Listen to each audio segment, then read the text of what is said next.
Hi everybody, my name is Victoria. Welcome back to my channel, and I am bringing you my July wrap up and August TBR, coming in a little bit late, but oh well, that's just what happened. I have not had any time to film, and not much time to read either, so I think my August TBR will be a little bit short. But let's start with July.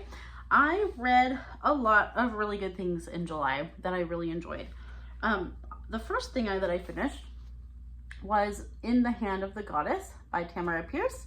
This is the second book in the Song of the Lioness quartet. I am hosting a read-along of several Tamara Pierce quartets. And so we are in the first one still. We have one more to go. We've read 2 and 3 now, and I'm looking forward to wrapping it up and then going on to the next quartet. But this was book 2, and I did really enjoy it. I ended up giving it 4 stars. I gave the first book 5 stars.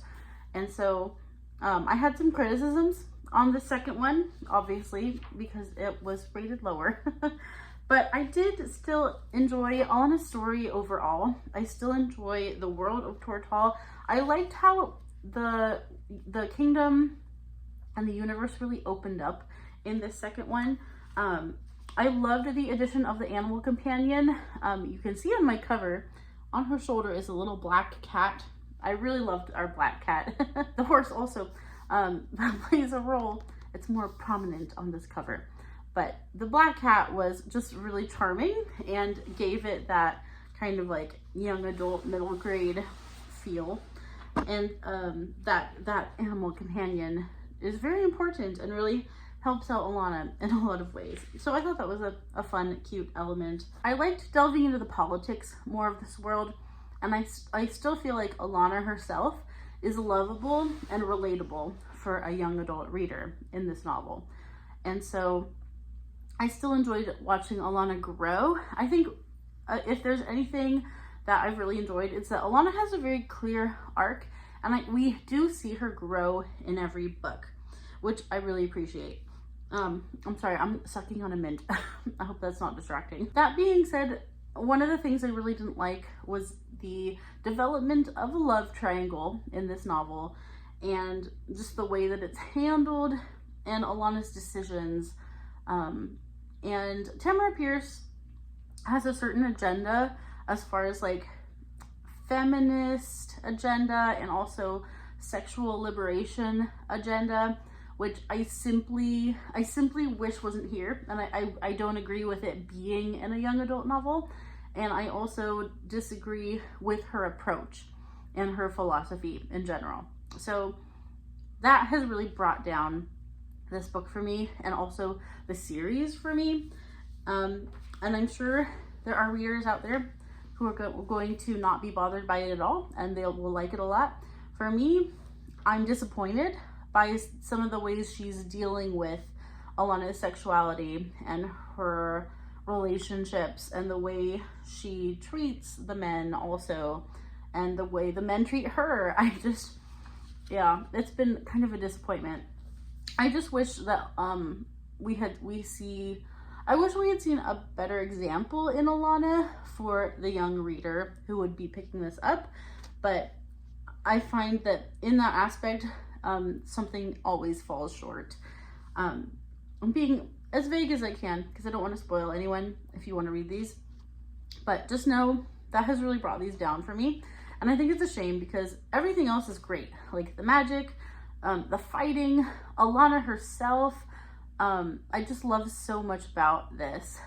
And the story too is interesting. But yeah, every time there's a relationship angle, I hate it. I just don't like what she does. So yeah, that's just been a bummer for me. I will say, you know, the author's not a Christian. I am a Christian, so I'm coming at it with my Christian world views and what I want to see from literature. And Tamara Pierce does not come at it that way. I also learned that she was very young when she wrote these, like early 20s, like between like 18 and 22. So there's that to consider too. Christy says that as Tamara Pierce's writing goes, it gets a lot stronger too. And I can definitely like get the feel of a younger person writing this.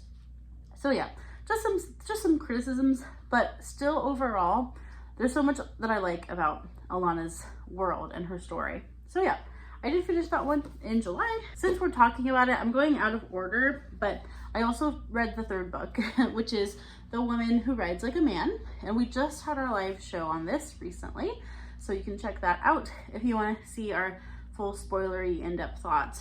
But this one is the third one, and I rated it 3 stars, so they've gone lower and lower. I had my first one 5, the second book 4, the third book 3. So as you can see, it's been getting weaker for me. I'm hearing good things about the 4th book, so I'm optimistic. But this one actually puts Alana in a completely different setting, like a different part of the kingdom, and we're in more of a desert climate. This cover shows you that actually. We're in a desert climate with a desert people, also called the Bajir. And Alana comes in with like her own cultural background, and she's very like taken aback by some of the things that this desert culture does and some of the things they believe, some of the ways that women don't have the same like freedoms and rights as she has seen women have in her own kingdom. So like there's some of like grappling with that as she's coming into this culture and kind of feeling like she can help them, and then, you know, they don't want to be helped, like this is just their culture. And so there's some like grappling with that also, which I didn't think was like bad in and of itself. I think there were some things that I wish were dealt with differently, and Tamara Pierce herself has said if she had written this at like a later time in her life, she would have dealt with some things differently in this book. So that's also interesting to know. I didn't have a problem with the story. I do think it was kind of slow. I found it harder to get into this. I think also because I'm in a new setting in this story with like completely new cast of characters. So I found myself kind of missing the castle and the cozy castle where she used to be, and like that kingdom. I kind of missed that setting. But like it was fine. Like the story was fine. But the thing that brought it down for me again was the relationships and the things that happen with the men, and the way the men also approach Alana and like treat Alana was surprisingly bad. Like on both of our love triangle, both of the men in this love triangle, I didn't like how they dealt with Alana and the things that, and the ways that she reacted to them also, and the decisions she makes. Just, they were so much worse. They were worse in this one, like just maddeningly worse. So that's what brought this down to a 3-star again. That, and I did feel like I had a hard time getting in the story. I felt like it was a little bit slow for a while. Yeah, I continue to be a little bit disappointed with each installment. I'm hoping book 4 will go better. I've heard so far that a lot of people like book 1 and book 4 the most, so that gives me hope, because 2 and 3 have been just not as good as the first book. So it is what it is, and we're gonna stop talking about that series for now. Okay, next up, I participated in K-Tropathon, and I read, I listened to Escape from Camp 14 by Blaine Harden. A shameless plug for my friend's channel, Christy Lewis has done an actual in-person online Zoom interview, and it's up on her channel with the author.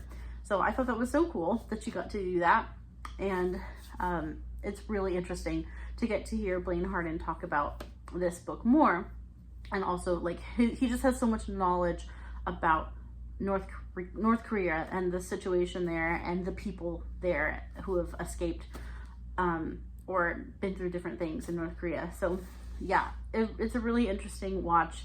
I highly recommend it. I'll link it down below if I remember to do that. Okay, Escape from Camp 14 is a non-fiction book, and it's about, let's see, I have to find his name, Shin Dong-yuk, and he was, at the time of this published book, was pretty much the only person to have ever been known to escape from a North Korean political prison camp. He was born in it and raised in a political prison camp. So he literally didn't know anything else other than prison. And the most brutal prison you could ever imagine growing up in. So this is what he knows, right? And so it's just remarkable that he even escaped and had the life circumstances and courage to escape. It's just a really incredible story, and I found myself shocked and also riveted by his tale. I will say it has come out that there were some details that had been changed by him when he was telling his story, and that he wasn't completely truthful about everything. But that has sort of just become a reflection of like he actually didn't even know that not being truthful was a bad thing. Like he has grown up to protect himself and learned to not trust anyone. And so it's no surprise that he didn't represent himself accurately the first time, but he's actually gone several times gone back to Blaine Harden and been like, I want to change this part of my story because it's not how it happened, and now I want to fix that record. Which I think takes a lot of courage also to do. And it also just shows that he went through a lot of trauma, and it's not unusual for trauma victims to either remember things incorrectly or to misrepresent them. But it is basically not disputed that he was tortured and truly lived these horrific things. That is not disputed. It's just some details about his escape and the nature of him moving around in different camps and stuff too, that he's kind of come back and edited. So just something to know. I know sometimes that could bother people, but I still think this is worth reading. I still think it was a really, really interesting read and enlightening. So I found myself having a lot of sympathy for him, and also just you're just shocked that anyone could live through this and then just go on with their life in California. He lives in California now, Southern California. That's where I live. and there was a note about how much he loves In-N-Out Burger, which I thought was funny. Yeah, it's just incredible, the transformation of a person, once he was removed from that situation and having to completely redo your whole idea of the world and of people.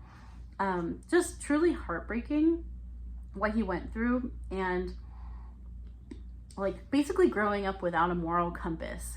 It's such a foreign idea with such a skewed foreign moral compass. I also appreciated that Blaine Harden did show that, he gets out of North Korea, but he doesn't, it's not a fast process to assimilate with the world. It was hard to assimilate to the free world.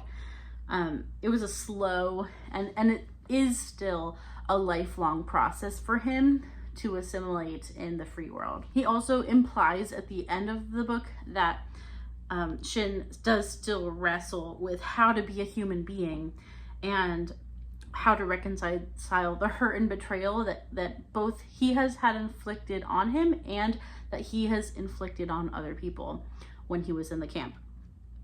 Because he was basically taught to rat people out. He was taught to beat people up when instructed to. They would, even as a student, they would beat each other up. The teacher would be like, okay, we're all gonna beat up this kid, and all the whole class would have to do it. So just absolutely traumatic and heartbreaking things to think about, like as a kid learning how to like live in that world, and then as an adult having to undo so much of that. Like it's truly incredible. And I just, yeah, it's just so heartbreaking. And that these places still exist in North Korea. There's very much still this thing happening with political prison camps, and yeah, it's horrible. But this was really a really interesting read if you're interested in North Korea, and a look into a political prison camp also, and some of the horrible things that happen there. I wish him the best. And I hope that he continues to grow and like change as a person, and embrace his new free life. Yeah, just an incredible story. So this was a 4-star read for me. A much lighter read, I read Passion Project by Lioness Rampant, and this was a book of the month that I got, I think, in April. This was in my April box. And this is a romantic comedy kind of book, contemporary romance. I gave this one 4 stars also. This follows our main character, Bennett Taylor, and she is going on sort of a blind date, and she ends up standing up her date, and then she runs into him at another time, and they kind of connect, and he wants to help her. He basically makes her a deal that he will, if she continues to hang out with him, he's going to try to help her find her passion in life, because she feels like she doesn't have a passion. Even her job, she's a temp, and so she just kind of like works to live, but doesn't have something that like she's good at or she really like lives for. And she also has unfortunately lost her previous boyfriend. He passed away, and so she has a lot of trauma that she's working through. And our love interest, his name is Henry, and he and her bond over just like doing different activities in New York City, like learning how to tattoo, like being a tattoo artist, and like he just takes her on like random dates to like maybe find something that she likes to do. So yeah, it's a really cute premise. So it's a really cute premise that I liked from the beginning. I also like the writing. I think that this author is definitely one I'll pick up again. I was like 5-star read for most of this book until about like maybe 85%, 90%. Yeah, somewhere around there. There's always, in contemporary romance books that are written now, the popular thing to do right now is do the 3rd act breakup. And usually it doesn't work for me, unfortunately. I know it's just the popular thing to do in this kind of story structure, but it very rarely works for me, and unfortunately it didn't work for me here either. Yeah, it was such a letdown to have that not work for me. And I knew it was gonna come, because that's just how these books are written right now. But once again, I didn't like it. So I liked everything else about it until the conflict at the end, and just I didn't think it represented our main character very well, and it made me dislike her too much, where like this was one of the few rom-coms that I've read recently where I really liked both the female and the male main character. I usually like one and really dislike the other. Is what's been happening. And so for most of this book, I liked them both. Henry in particular, he's a great male character. I thought he was done perfectly. Just like the best cinnamon roll person. And yeah, unfortunately, I stopped rooting for the female character, which is a bummer. But yeah, I think if you're interested in these books and you like to pick up a lot of them, this was a good one overall. And I will try to forgive it its little flaw there at the end. I will pick up books by her again. I think she's very talented. This was a debut novel, and so I was very glad to have read it and to support a debut author. So yeah, this one I'm giving 4 stars, and it was a good summer read also, and made me want to go to New York City again. New York City is so cool. Okay, next up, I think I'm down to my last two things that I finished in July.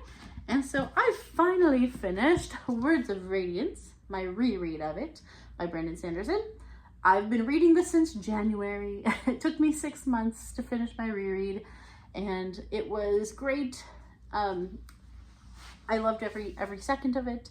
I just don't have very much time to read right now. And also I'm reading other things with this, so it slows me down quite a bit. But 6 months later, I finished my reread, and yeah, this is still such an excellent Stormlight book. Still my favorite so far. I love it more than Way of Kings, I do. And yeah, 5 stars again, obviously. I've now read this twice, and I still think it's one of the best installments in the series, but I still have to reread Oathbringer and Rhythm of War and read Wind and Truth. There we go.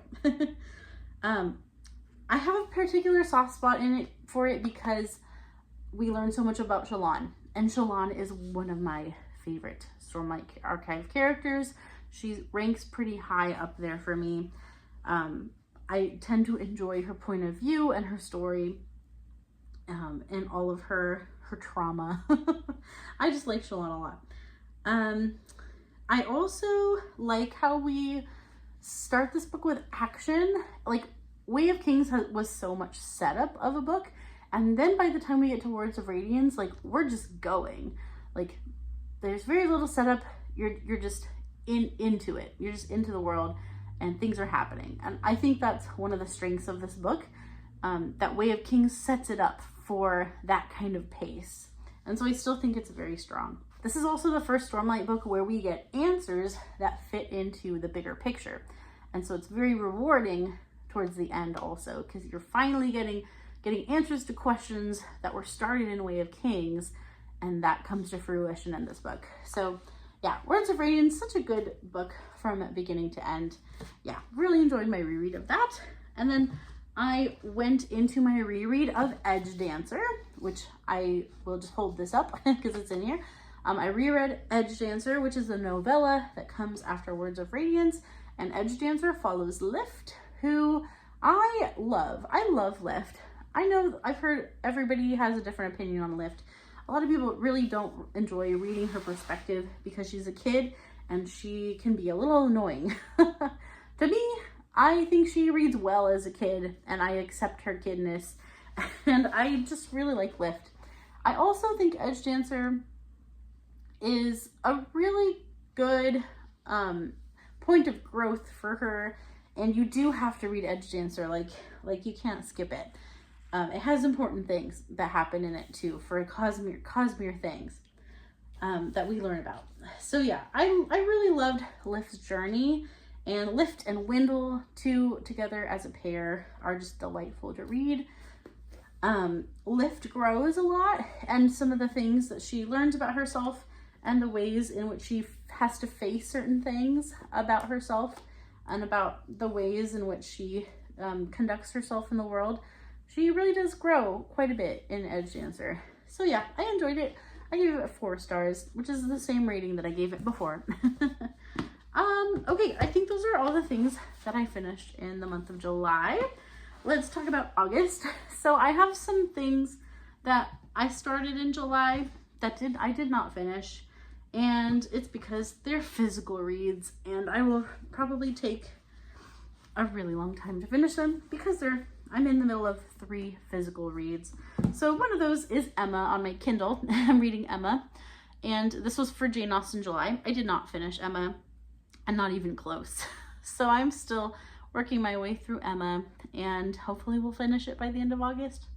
But I'm really liking my reread of Emma, like more than I expected to. I've only ever listened to Emma, so this is the first time I'm reading Emma with my eyeballs, and I'm loving it. Yeah, I really like Emma. I think she's a hard character to like, but I'm liking the story, and I like seeing Emma in her world. So yeah, I'm reading Emma, still working through that. I'm also reading Wolf Hall by Hilary Mantel. Again, not very far. I'm 110 pages, and so I've got quite a ways to go, but this is the beginning of a historical fiction series. This actually won the Man Booker Prize in 2009.